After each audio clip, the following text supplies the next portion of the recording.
Our story takes place in a world where both magic and technology exist, but these two powers have been split into two separate nations, the Nebulis Sovereignty and the Empire. These nations have been at odds with each other for the past 100 years. While the Empire is a technological advanced nation, Nebulis is a paradise for magicians. Iska, our protagonist, was the youngest saint disciple in the Empire's history. But now he has been stripped of all his titles and is in prison for the act of freeing a mage of Nebulis. A year has passed and Iska is released by the 8 great apostles, on the condition that he must defeat the Ice Calamity Witch of Nebulis. Iska accepts the condition and requests to bring 3 of his old teammates to join him on his mission. Iska then reunites with his 3 former teammates, Jin, Nene, and their captain, Mismis. Unit NO7 has gathered after a year apart. After learning that the target this time is the Ice Calamity Witch, Mismis is amazed and tells Iska that this will be a very difficult task, because the Ice Calamity Witch once single-handedly broke through the frontline army in the north, and she came out of that battle completely unscathed. She is reported to be the strongest purebred astral mage in the history of Nebulis. On their way to the rendezvous point, Iska's team is ambushed by a couple of Nebulis mages. With a black sword in hand, Iska easily cuts through the enemy's flames, but then even more mages appear out of the ground and surrounds them. Iska's edge on the battlefield is a bit rusty, so he asks for Nene's support. She activates anti-mage weapons to deal damage and reduce the vision of the enemies, allowing Iska and Jin to take them down. After all the mages were defeated, the ground then shook. From it, a stone golem appears, controlled by a mage in a maid outfit. It throws a punch at the group, but Iska quickly cuts off one of its arm and tells the team to get to the rendezvous point. He will deal with the mage. During the battle, Iska showed his powers, much to the maid's astonishment. It is on par with the Empire's great apostles, but she has no information about him. Iska then easily defeats and subdues the maid, but suddenly, he felt a cold chill enveloping the area. A veiled girl appears and introduces herself as the Ice Calamity Witch. The maid addressed the girl as Alice, so Iska knows for sure that this is truly the Ice Calamity Witch, and the maid's name is Rin. Thanks to Rin's distraction, Alice was able to cast a spell and destroy the Empire's reactor. After they have properly introduced themselves, the battle begins. Alice uses her magic to create countless ice swords to attack Iska. Iska using his black sword, now along with his white sword, to defend against the barrage of swords. He awakens the power of the white sword and copies Alice's magic, easily negating her magic. After an inconclusive battle, Alice jumps onto a rock and tells Iska about a world of eternal peace without war that she wants to build. While giving a passionate speech, Alice accidentally slipped and fell towards Iska. Iska, out of pure instinct, catches Alice. They locked gazes for a little bit, before Alice felt embarrassed and jumped out of Iska's arms. She then retreats and promised Iska that the next time they clash, he won't be so lucky. After returning, the image of Iska still lingers in Alice's mind, so she went to see a play in the neutral city to change the atmosphere. The play was so emotional that Alice cries her eyes out. Seeing that she has soaked her handkerchief, someone sitting behind her hands her their handkerchief. At the end of the play, Alice turns to thank the person for their handkerchief earlier, but she is surprised to discover that the person is Iska. Alice thinks that she's being spied on and she was going to instigate a fight with Iska, but Rin prevents her because they were in a neutral city. Alice and Rin then go to a popular restaurant for lunch, when the staff there informs them that all the tables have been reserved, so they have to share a booked table. Coincidentally, that particular table is booked by Iska. The two girls feel that this is impossible for these coincidences to happen.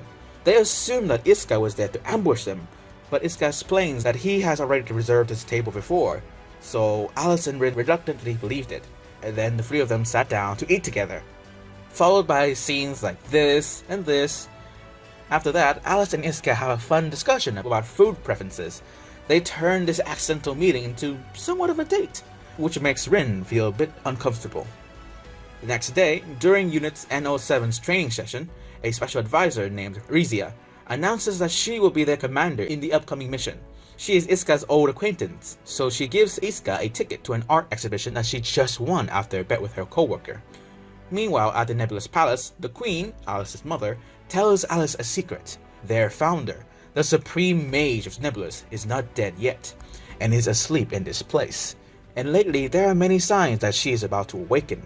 For the time being, Alice won't be allowed to fight, so she decides to enjoy her vacation in the neutral city. And as expected, Iska and Alice meet again, this time at the fountain inside the neutral city, and in their hands are the art exhibition tickets. After that, they go to the art exhibition together, and form a good relationship with each other because of their similar views on art. The next day, the 8 great apostles called Iska and said that they would restore his title of Saint Disciple if Iska can capture the Ice Calamity Witch for them. At Nebulis, in Alice's room, Alice has found out some info on Iska. She is surprised to learn that the reason why Iska was imprisoned is that he broke the law by releasing a mage. The next morning, at the familiar fountain, Alice and Iska meet again without any prior appointment. They go to a deserted place outside the city. Alice then asks Iska why he wanted to capture her before, while a year ago he arbitrarily released a mage. Alice thinks that these two things are very contradictory. Iska says that he released the mage before is because he saw that she was just a little girl, with little to no magical power. He wants to arrest Alice because he wants to end the war by forcing Nebulis to have a peace negotiation. Alice says that even if she is arrested, no negotiations will take place. However, she still admires Iska's fighting spirit to end the war. At this moment, the sky suddenly darkens before shattering, and the ultimate witch, Eve Sophie Nebulis, suddenly appears, saying that Iska's 2 swords have awakened her. She still harbors feelings of hatred for the Empire, so she attacks Iska, but also attacks Alice as well, disregarding her own descendant. Witnessing her cold actions, Alice and Iska think that in this day and age, they didn't need someone like her. The power of the Ultimate Witch is immense. She can use many different types of magic and overwhelm the two completely. But after a pep talk from Iska, they began to counterattack, ending with Alice using her magic to create stairs so that Iska can approach the Ultimate Witch. He then slices her down, putting her back into a deep slumber once more. The sky returns to normal. The two decided to have a truce for today, and relax together on the ground in peace. A few days later, while Unit NO7 are reading about next month's training program, Recia calls them to announce a new mission. The purpose of this mission is to prevent Nebulis from reaching a new vortex of astral energy in the western region of the Empire. The vortex was the source that created the mages 100 years ago. If Nebulis is to achieve a second vortex, many more powerful mages will be born. On Nebulis' side, the Zoa family, another branch of the Nebulis royal family, was intentionally delaying the report about the energy vortex's appearance, but Rin had found out the truth and reported it to Alice. Alice immediately goes to the Masked Lord, the head of the Zoa family, to question him about the delay. Facing Alice's questions, he makes up some silly excuses to fool them. This time, at the southwestern base of the Empire's army, one of the 8 Saint Disciples, Nameless, appears in an optical camouflage suit to point out a few things to note for this mission. That is, try to defend the energy vortex from Nebulis' hands, and if failed to do so, destroy the vortex altogether. And the point that he emphasizes the most is not to get in his way. Meanwhile, Alice and Rin goes to the energy vortex to examine it. The Masked Lord is also there, accompanied by a girl named Kissing. The Masked Lord intends to use his vortex to wage an all-out war with the Empire. After days of searching, Mimis accidentally sees the vortex, but it seems they weren't the first to find it. An Imperial army vehicle approaches them from the direction of the vortex. After those people got off the vehicle, Miss recognizes that it is her old friend, Noro, so she happily runs over and hugs her. Suddenly, Noro holds Mimis hostage. It turns out they are undercover Nebulis mages. They use special stickers to hide their mage crests. They knock Mimis unconscious and are about to retreat when Nameless suddenly appears and quickly picks off Noro's accomplices. Noro was about to escape, but Nameless then launches a knife to kill Noro, but Iska stops him, because he knew exactly that the knife would go through Mimis as well. Nameless shows no interest in saving one of his subordinates and will bomb the entire enemy base. That means Mimis will die. Noro takes Mimis to the Masked Lord and Alice. Seeing Alice's familiar face, she was about to expose Alice, but Rin quickly knocks Mimis before Alice and Iska's troubled relationship was revealed. Following the tracker that Jin attached to Noro's vehicle earlier, Iska quickly reaches Nebulis' base and finds Mimis. While Iska is fighting Noro, Kissing suddenly appears. Using her thorn magic, she manipulates thousands of thorns to engulf an entire upcoming missile from the Empire and make it disappear completely. Then her thorns can somehow materialize the missile right on top of Iska, but thanks to the destructive and regenerative powers of Iska's two swords, he escapes the explosion unharmed. He then uses his speed to circle around behind Kissing and knocks her out with the hilt of his sword. But out of nowhere, the Masked Lord appears to stab Iska and save Kissing. He then kicks Mimis into the energy vortex. Iska immediately jumps into the vortex to save Mimis. Alice sees this and also jumps down after Iska. Alice tells Iska that she will save them on one condition, that he will have a duel with her after this. For some reason, the energy from the vortex suddenly increases sharply and sends Iska and Alice flying into two different directions. Looking at the crystal in his hand, Iska knows that Alice has saved him. The next day, Regia goes to Unit NO7 to announce another crazy new mission, which is to infiltrate Nebulis with her and kidnap the Queen. After Regia had left Unit NO7's room, the team are surprised to discover that Miss has a mage crest on her shoulder after falling into the energy vortex from the other day. It also meant that she is now a mage. They decide to keep it a secret and try to find a way to deal with it later. The next day, Iska takes Mimis to the neutral city to avoid health checks. Here, Iska meets Alice again. They were chatting when Rin came to interrupt them and gave them some refreshments. After having a drink, Iska suddenly loses consciousness. Rin admits that she had put sleeping pills in his drink. Alice is not sure what to do when Mimis appears. Alice makes up her mind and tells Mimis that Iska is Nebulis' enemy, so she will capture him. Mimis tries to use her magic to attack them, but it is useless against Alice and Rin. Rin intended to take Iska to the Sovereignty, but Alice opposes this and orders her to not take Iska into Nebulis. So Rin obliged by taking them to a hotel near the infamous prison by the name of Alcatraz. Right now, Regia is reporting to the 8 Great Apostles about Iska's capture, and she also proposes a plan to rescue the heretical demon, Salinger, who is a dangerous criminal being held in Nebulis' prison complex. Once freed, they will convince Salinger to become an ally of the Empire. Regia then goes to Unit NO7 and plans to rescue Iska. Regia tells them that Iska is being held at Olelugan Prison Tower, and tells them to follow the plan that they have discussed. Unit NO7 tries to find Iska, while Regia goes in a different direction. According to Jin, Regia's presence is very strange, because the Holy Apostles is the Emperor's bodyguards, so they rarely leave the capital. So he believes that this rescue mission is not so simple. As Jin speculated, Regia didn't come here to save Iska, but to rescue Salinger. The alarms in the prison tower are blaring everywhere. At this point, Regia calls Mimis to inform them that Iska is not here and tells them to retreat after completing their decoy mission. After receiving the news that Salinger has escaped, Alice immediately decides to go there to settle this. When Unit NO7 is surrounded by guards and can't get out, Miss uses her status as a mage to disguise herself as an escaped prisoner to lure the guards, creating the perfect condition for Nena and Jin to knock them all out. Suddenly, Iska's phone rings inside Alice's room. Iska picks it up and he is surprised to find out that Unit NO7 is in Nebulis' territory. Moreover, they are in the place of chaos that is Olelugan Prison Tower. Thanks to Alice's key that she left in her handkerchief, Iska escapes from the hotel and quickly goes to meet Unit NO7. When arriving at the Olelugan prison, Alice discovers that the situation is worse than she had thought. Not only will she have to deal with the mess that Salinger had made, but also the havoc from other escaped convicts. She will stay here to control the chaos and orders Rin to take care of Salinger. After reuniting with his teammates and receiving his 2 swords, Iska tells them to evacuate the Nebulis citizens and seek shelter behind the hotel that he just came out.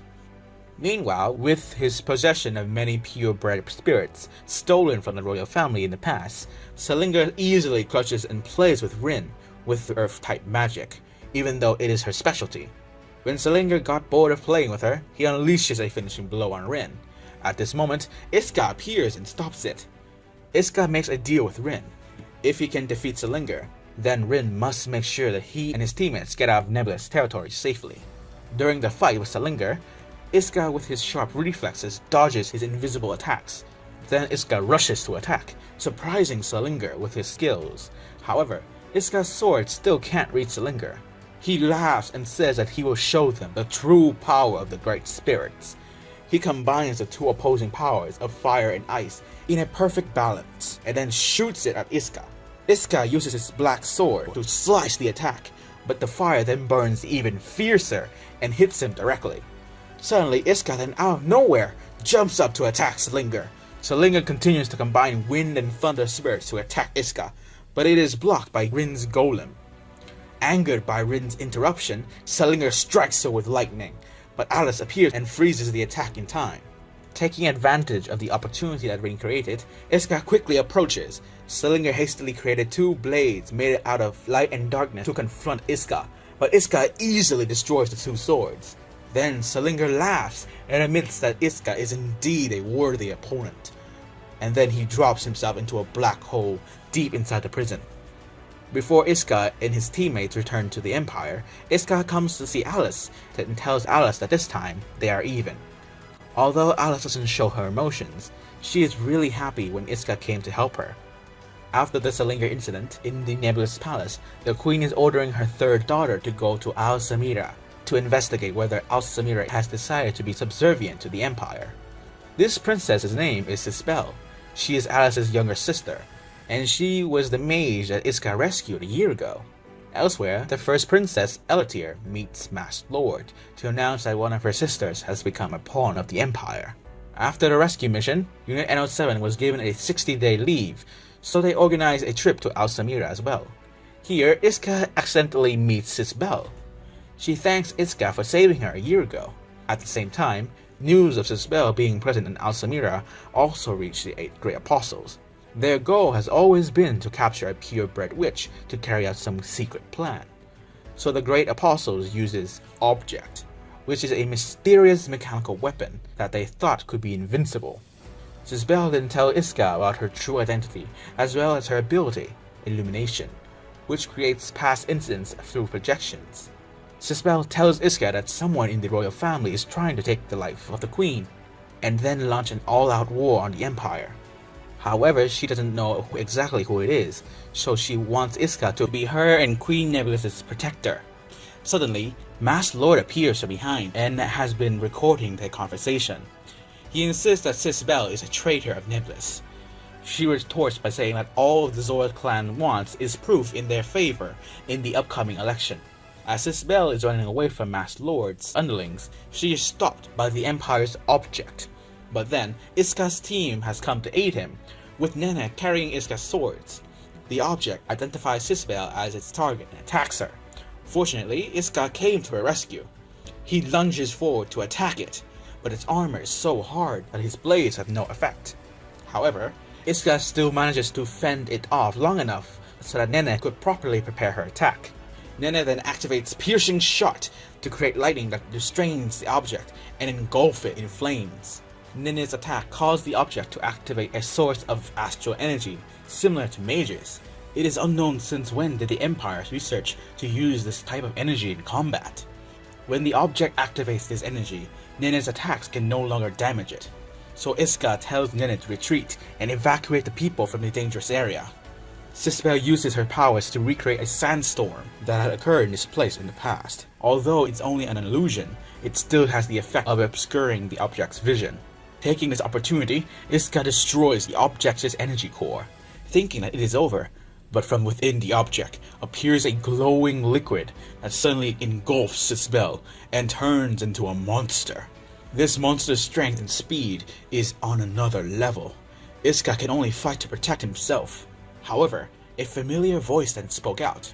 Next is a barrage of ice magic attacks towards the monster. Alice has come to help Iska. Alice then uses her magic to aid Iska in approaching the monster, but he is unable to penetrate its thick skin. Alice and Iska combine their powers into a single attack on the monster, causing the monster to break into pieces. Sisbel is finally safely rescued. And that brings an end to this anime. Overall, I think this was an okay anime. The story was interesting, but not new. The visuals were great for its time. I hope to see it get continued someday.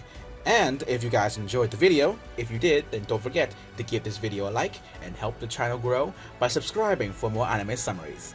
See you guys next time.